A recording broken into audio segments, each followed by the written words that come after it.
For this next video homework guide, my plan is to cover the concept of U-substitution for indefinite integrals. And we can use this technique when we're dealing with more difficult antiderivative problems. So far, most of the antiderivative problems that we've covered, we can usually find the answer by going to our formula sheet and finding the answer. But when we have some more sophisticated problems, we're going to need to use some different techniques. And one of the first techniques that we need to actually learn for Chapter 6 is something called U-Substitution. Now, for this very first problem, notice that I have an x squared, and that's being multiplied with the square root of x cubed plus 1. We simply cannot find this expression on our formula sheet, so we need to break this down using a different technique called U-Substitution. Now for U-Substitution, I'm going to use the variable u, and what I'm going to do is I'm going to break the problem down by letting u equal to something in the original problem. Now when I look at the original problem, I have an x squared, and I also have this x cubed plus 1 inside the square root. What I'll do first is I'll let the x cubed plus 1, that looks to be a little bit more complicated, so I will let the variable u equal to that. So that's kind of step number one. You let the variable u equal to something a little bit more complicated in the original problem. And then when I do that, this is what the problem now looks like. It's the integral of x squared times the square root of u times dx. So now the original problem looks a little bit more nicer because I allowed u to be x cubed plus 1. Now before I move on to the next step here, let me just kind of rearrange this problem here. I'm going to write the square root of u over here in front, and then the x squared and the dx, I'll move that to the very end there. Okay, so I'll take a few multiple steps to kind of solve this problem.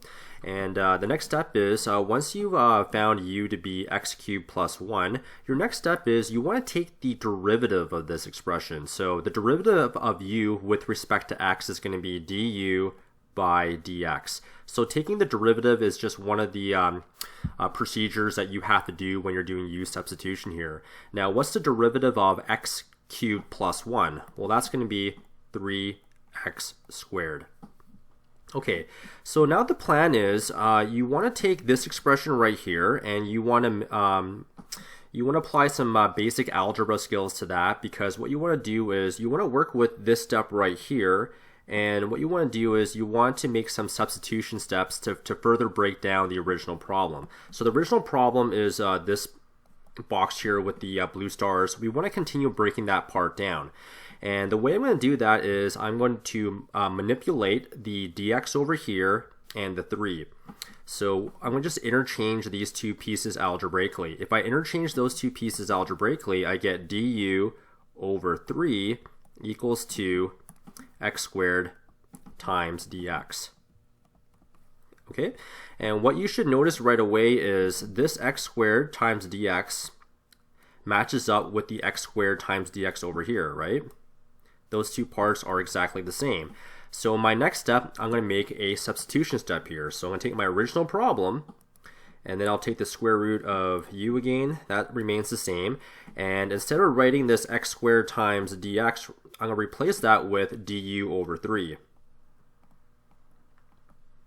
Okay, and now this is looking really nice because whenever you have this integral sign, and you must have like a dx or a du over here, and notice that the variables match up. If it's du, it definitely matches up with the u, which is nice. All the variables are lined up correctly.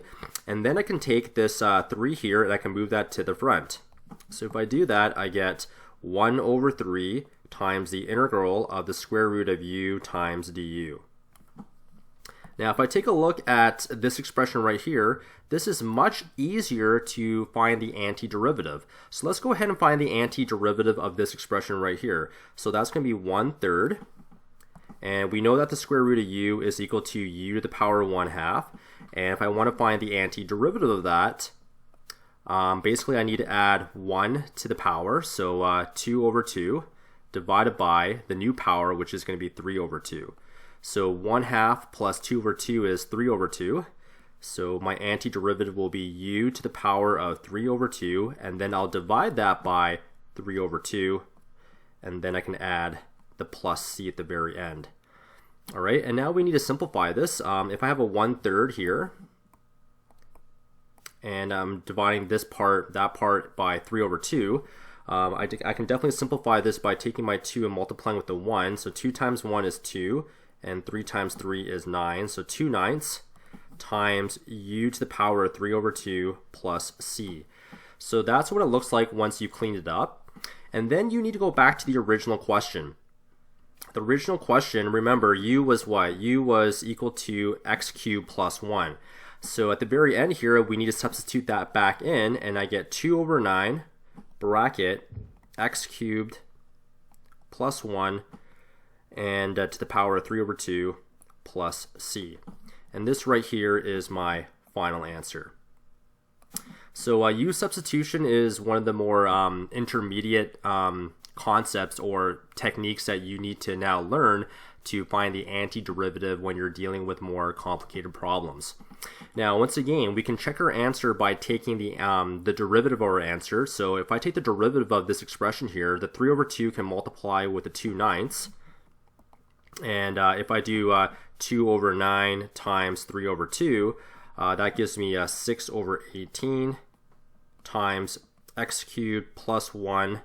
And then I need to decrease the power by 1. So 3/2 minus 2/2 is going to be 1/2. And then using the chain rule, what's the derivative of that? Well, that's going to be 3x squared. And then the derivative of c is plus 0.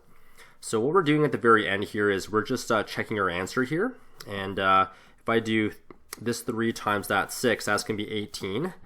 And so that 6, that 3, and that 18 will cancel off. And now I'm left with x squared times all of that, which is the square root of x cubed plus 1.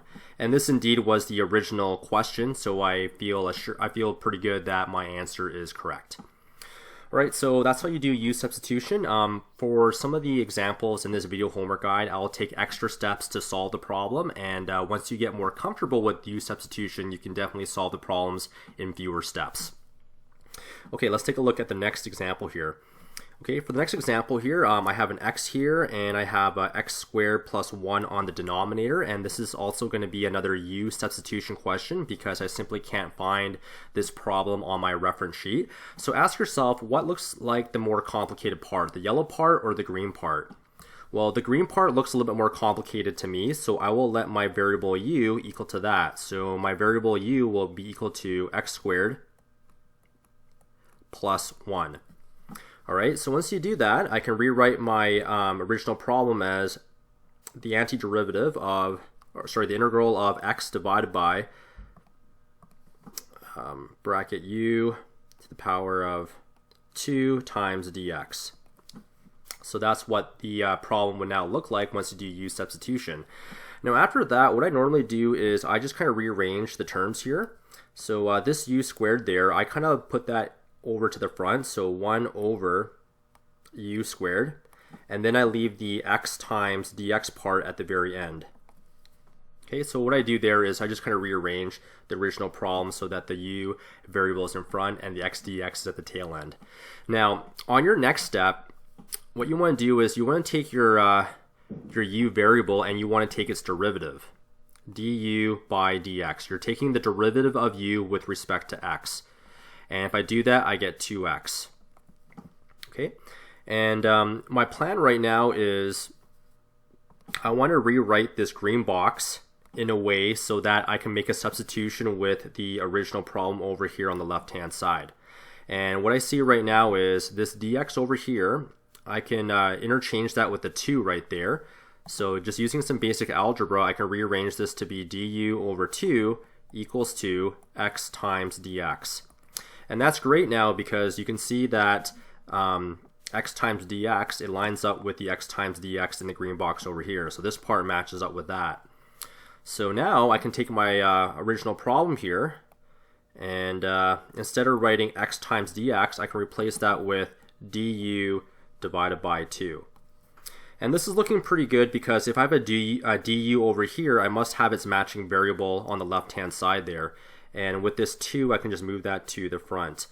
And if I keep on working with this problem here, if I move that to the front there, it's actually going to be 1/2 the integral of, now instead of writing 1 over u squared, I'll write that as u to the power of negative 2 times du. And now this expression right here, this is way easier to find the antiderivative, because now I can use one of my formulas here by simply adding 1 to the exponent. So u to the power of negative 2 plus 1 divided by the new exponent, which is going to be negative 1, plus c, and then the 1/2 can just remain in front, 1/2, just like that. And then let's just go ahead and keep on, let's go ahead and further simplify this. Negative 1/2 times negative 1 is going to be negative 1/2 times u to the power of, well, negative 2 plus 1 is going to be negative 1 plus c. Now remember, what was u equal to? We need to go back to the original first step of the problem, and u was equal to x squared plus 1. So we're going to substitute that back into our previous step. So this is going to be equal to negative 1 over 2 bracket x squared plus 1 to the power of negative 1 plus c. And if I keep on working with this, this part here in yellow, I can write that as a fraction. So that's going to be 1 over x squared plus 1. And then this negative 1/2, I mean, what you can do with that is you can just plug the negative in the front, and the 2 can go in the denominator just like that. And then the plus c can be added at the very tail end there. So this right here is going to be my final answer for that particular problem. Okay, let's move on to a few more U-substitution questions here. And for this particular problem, let me highlight the x and the 1 minus x squared and ask yourself, I mean, which part looks a little bit more difficult? Is it the yellow part or the green part? And I think the green part looks a little bit more complicated, so let me just write that as my u variable there, so 1 minus x squared. And after that, I can update my original problem as to be x over the cube root of u times dx. And just like my previous problems here, if I have a u variable, let me just kind of move that to the front there. So that's going to be 1 over the cube root of u. And then this part right here, the x and the dx, I can just move that to the tail end here, x times dx. So I'm just going to rearrange that original problem like that. And then I will go back to my u variable here, and I'll take its derivative, du over dx. And that's going to be negative 2x. Okay, and just like the previous problems, I can take my negative 2 and my dx, I can interchange those two pieces. So this will now become du divided by negative 2 equals to x times dx. And that's looking pretty good now, because this x dx, just like the previous problems, can now substitute for that x dx over here. So if I continue to break down the problem here, this will be the integral of the cube root, 1 over the cube root of u times du divided by negative 2. And once again, this is looking good, because if I have a du over here, then I must have a u variable somewhere on the left-hand side. And this negative 2, I can just move that to the front, just like the previous problem. And if I do that, I get negative 1 over 2 times the integral sign. Now this part right here in orange, let's just write that as u to the power of negative 1/3. So now I have u to the power of negative 1/3 times du. All right, and now this part right here, I can find the antiderivative of that using like one of the very basic antiderivative techniques, and that's where you add 1 to the power, so negative 1/3 plus 1, which is the same thing as 3 over 3, and that's going to be that's going to be 2/3. And so I can now write this as negative 1/2. Another bracket here.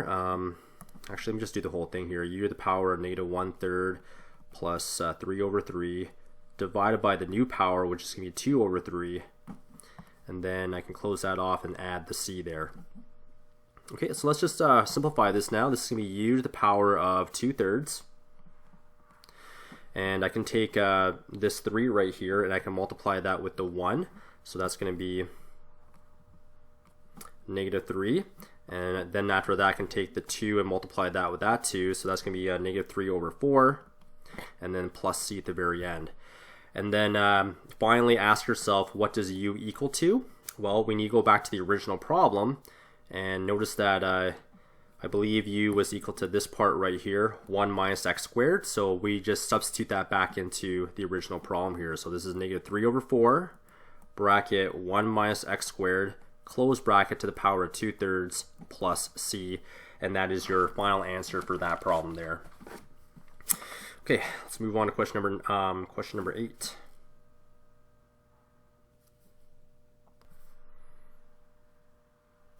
Okay, for question number 8, let me just highlight the numerator and let me highlight the denominator there.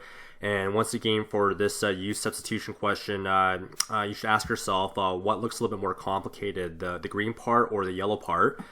And the green part looks a little bit more complicated in my opinion, just because there's more terms. So we can let u equal to that. So u equals to 1 plus the square root of x. Okay, now let's go back to our original problem here. And that's going to be u to the power of 5 divided by the square root of x times dx. All right, so that's step number 1 of U-substitution. You make the more complicated part. You just convert that into the variable u. And then what I normally do next is I kind of separate the terms here, where I let the u variable come up to the front, so u to the power of 5. And then I multiply that with everything else, which is 1 over root x times dx. Okay, so now my problem has been updated to be this.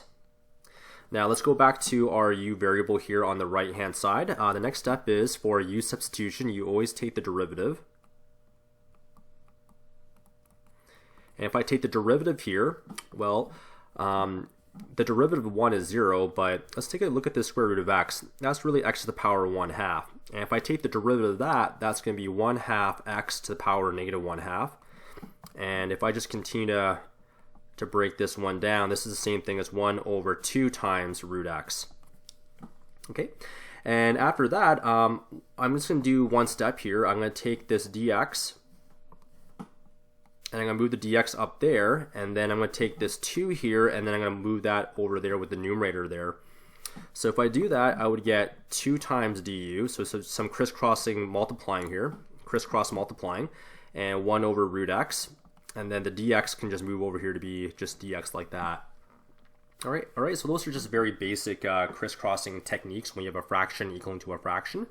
And the good news is this part right here, I do indeed see that over here. So now I can make a U-substitution step here, or sorry, I can make a different substitution step here, and if I do that, I would get 2 times du. And once again, that's looking pretty good, because if I have a u here, then I better have a u over there. And just like the previous problems, move the 2 in front now, so that's 2 times the integral sign of u to the power of 5 times du. And then this part right here in the red box, that's a little bit easier now to find the antiderivative. That's going to be u to the power of 6 divided by 6 times 2 plus c. We can simplify this. 2 divided by 6 is going to be 3, so this is going to be u to the power 6 divided by 3 plus c. And then once again, ask yourself, what does u equal to? Well, if I go back to the original problem, u is this guy right here, 1 plus root x. All right, so we need to substitute that back in. That's going to be 1 plus root x to the power of 6 divided by 3 plus c. And that right there is my final answer. Okay, let's keep on moving along here. Question number 6 here. Now, question number 6 is a bit interesting here, because I have an x variable there, but then I have this root x over there. And what we're going to do is, sometimes with these U-substitute questions, you may not be able to find the hard part of the original problem right away, so you might have to kind of play around with what you want your u variable to equal to. In this case, I'm going to let u equal to my power, which is root x. And if I do that, I get e to the u divided by root x times dx. And after that, I will just rearrange this to be e to the power u times 1 over root x times dx. Okay, and now let's go ahead and take a look at my derivative, or sorry, my u variable right there, which goes to root x. And I know root x equals to x to the power 1/2, and if I take its derivative, du over dx, that's going to be 1/2 x to the power negative 1/2. Now, just like in the previous video there, I'm just going to just slightly rearrange this to be 1 divided by 2 root x. So that's what the derivative equals to. And notice that I have on my left hand side there, I have 1 over root x. I want to try to get that on this step over here. And the way you do that is that you take your dx and your 2 and you just do another crisscross multiply there. So that's going to be, this 2 will multiply with the du, giving you 2 times du equals to 1 over root x times dx. And now it's very clear that this part right here matches up with that, and now I can do a U-substitution step there. So now this is the integral sign of e to the u. Sorry, it's just called a substitution step, so I will replace that with 2 times du. And this is looking pretty good because since I have a du over here and I have a u over there, then I know the variables line up correctly, and I can move this to the front. So that's going to be 2 times the integral of e to the u times du. Now, remember, the antiderivative of e to the u is just e to the u plus c, and then I can put my 2 here. And then you have to ask yourself, what does u equal to? The last step is you need to find out what u was, and at the very beginning of the problem, I let u be equal to root x. Okay, so my final answer here is going to be 2 times e to the power of root x plus c. That's my final answer for that problem. And once you do enough of these problems, your speed should get better, and you can definitely do these problems in fewer steps. But in this first video homework guide, I'll use multiple steps so that you get comfortable with the technique of U-substitution. Now, question number 11 here. Once again, this is not a problem where you can find the answer directly from your formula sheet, but I recognize that there's 2 parts to this problem here. There's a ln x and an x. Those are some ideas that I'm thinking of when I start this problem, and the green part looks to be the more complicated part, so that's going to be ln x. And when you find, when you're doing these U-substitution questions, so once you get comfortable, usually what students do right away once they find their u is they take its derivative right away, and they get 1 over x. And the thing is, if you see 1 over x somewhere in the original problem, then that generally means that you probably picked the right u. So I see this right over here, right? So I already know that when I picked u equals to ln x, that's probably going to be right. Okay, so that's one little thing that you can think of when you're finding the right u. So if I do this back to the old way, it would be u squared times 1 over x times dx. And then I can move the dx over there, and I would get du equals to 1 over x times dx. And then I can do a substitution step right away. So this would be u to the power 2 times, well, just times by du, because this whole thing can replace that. So, and there you go, my variables line up. I have a du there and a u there. So now I can find my antiderivative right away. So u to the power 3 divided by 3 plus c. And then I finish off by letting u equal to, remember u was ln x, right? So this would be ln x to the power 3 divided by 3 plus c. All right, so in that example, I think that was one example where I was able to do it a lot faster, and once you get enough practice with U-substitution, you'll notice that your speed will actually get faster too, and you can reduce the number of steps as well. Okay, so that's your final answer for that particular problem, and that concludes this video for U-substitution part 1.